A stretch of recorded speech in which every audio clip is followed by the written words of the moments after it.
and I was sleeping in my office. It was hard when just over 3 years ago, in the Penobscot building in Detroit, Michigan, where I was operating my business, and I fell on some hard times.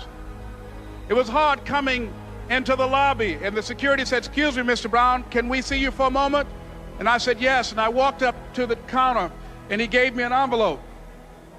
And he said, "Would you mind reading it here?" And I opened the envelope, and the envelope was from management that said, "This is an office tower. It's not a hotel. Please do not sleep in your office." And I said, "Excuse me, sir." I said, "I just work long hours in creating my business. I'm an entrepreneur. And right now things are bad for me, but they're not going to be this way always. I'm not trying to make this my home." And it was hard coming through the lobby.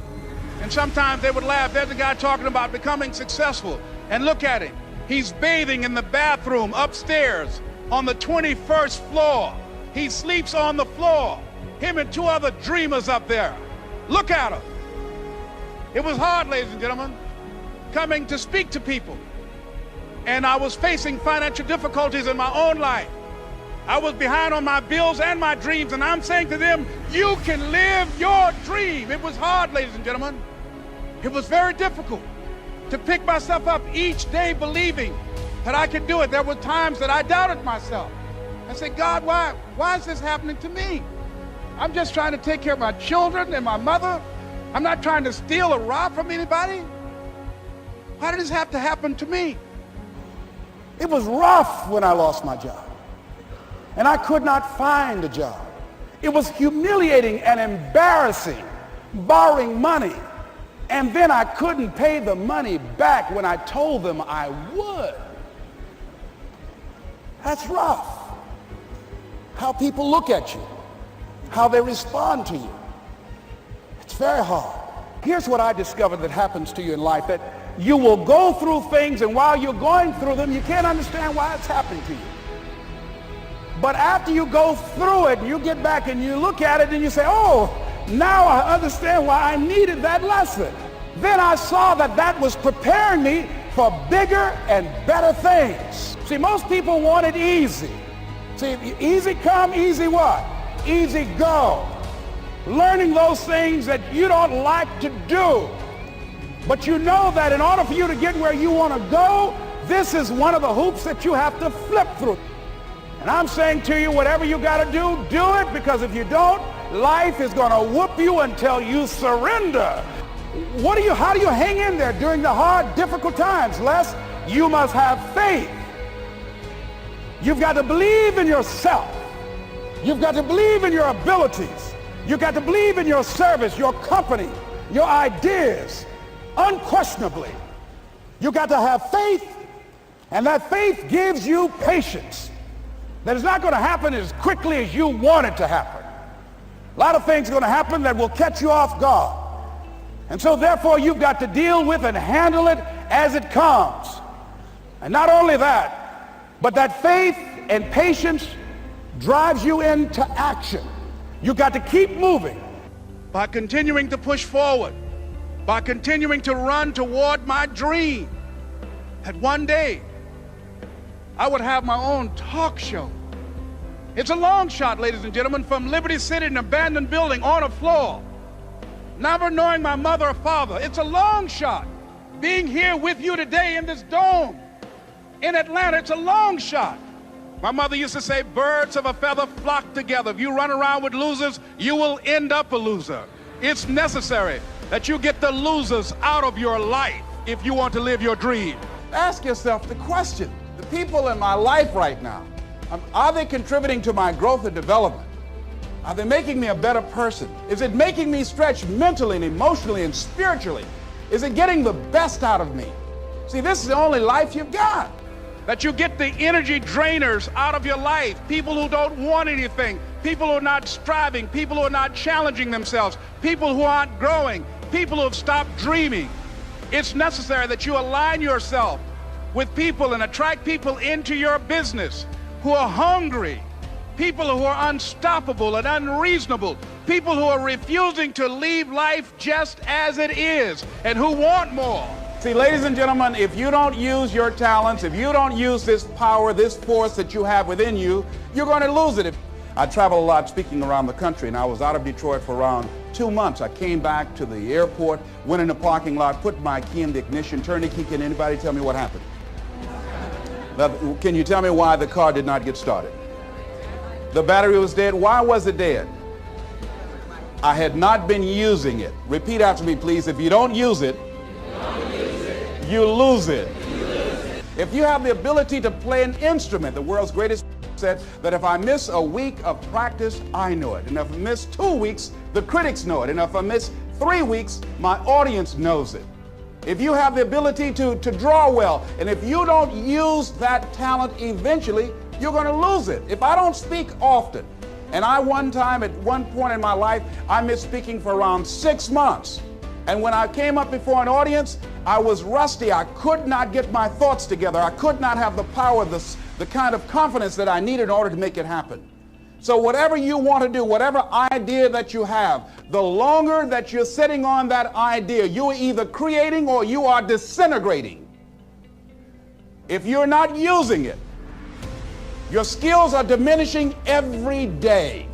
I was on a television program the other day. A lady called in and she said, there's something I'd like to ask you. And I said, what is it? She said, well, I have this thing I want to do, but I've been unemployed. I lost my job for 2 years. I haven't been able to find a job. I don't have the money and I don't have the contacts and I really don't know what to do. I said, excuse me. I said, the fact that you don't have the money or the contacts really is not the issue. I said, what's the real issue? She said, what do you mean? I said, what's stopping you from doing what you want to do? She said, well, I don't know. I said, but if you did know, what would your answer be? She said, well, I think maybe I'm afraid. I said, what are you afraid of? Maybe I might fail. See, a lot of people allow fear to stop them from living their dream. Answer your calling. Whatever you're called to do, don't count yourself out. Don't say, I can't do that. You're bombarded with negative stuff every day that beats you down, and you will find yourself unconsciously engaged in self-destructive behavior. If you don't program yourself, life will program you. It's got to be your passion. You got to love it, ladies and gentlemen. You got to love it. It's got to be what you are supposed to do. You want to sing, and even though they want to invite you to Carnegie Hall, you're going to sing to anybody that listens to you, including singing to yourself. I used to talk to my plants when nobody else would listen to me. You're supposed to build something. You're supposed to create something. I don't know how to do it. Learn. Do whatever is required. Just go out there. It's possible you can get what you want. It's necessary. If you want it, you got to go into action. You got to be willing to experiment. You got to be willing to fail and to succeed. You got to be willing to form and to develop new relationships. It's you. It's on you. You got to make that happen. Nobody's going to bring it to you on a silver platter and say, here's your dream manifested. No, it's hard. Yes, it's hard. It's difficult. Yes, right. And it's worth it. It's difficult and it's challenging for kids right now. And it's going to take some easy, simple methods to help bring them out of this madness. Let's look at where we want to go. What is it that we want to produce? What is it that we want to create for our young people? What kind of world are they going to be in? And as we think about that, as we begin to use our collective will and genius and resources, it's possible that we can create an educational system that not only will test their minds with information and facts and figures, but will teach them how to think and be creative, and what does it mean to be a human being and to value human life, and how do you make relationships work? How do you bounce back from adversity? It's possible that we can give them a curriculum that will give their lives a sense of purpose and direction and meaning, and teach them how to begin to know and operate on a higher level of being, where they become assets to our society rather than liabilities. What if we leave here with that kind of consciousness that it's possible, as opposed to saying we have to write this generation off, that it's possible that we were born for such a time as this and that, that maybe someone here has the idea or the method or some plan of action or an approach that can resolve many of the problems that we're facing with young people today. Whatever we have to do to save our children, it's worth it. So that brings me to the final step, that it's necessary for us to begin to look at the future and know that it's possible that we can have our dream. Yes, it is. Other people have done it, then we can do it. We fail a lot of times. Well, a lot of other folks failed, and eventually they came back and they succeeded. So it's possible we can have what we want. And we know that we want to get it. It's necessary that we align ourselves with people that think like we do. It's necessary we get negative, do-nothing people out of our lives. It's necessary we never stop learning and growing and developing ourselves. It's necessary that we never give up. We know that it's you, it's me. It's being responsible for our stuff and deciding that we're going to keep on keeping on, that we're going to find a way to win or find a way to make it happen. And we know it's hard. It's not going to be a picnic. And we've all had experiences where we were working on something and we knew it was possible. And we did those things that were necessary to bring it into reality. We took the responsibility to make it happen. Other people couldn't see it. A lot of people didn't believe it. You were attacked. You were criticized.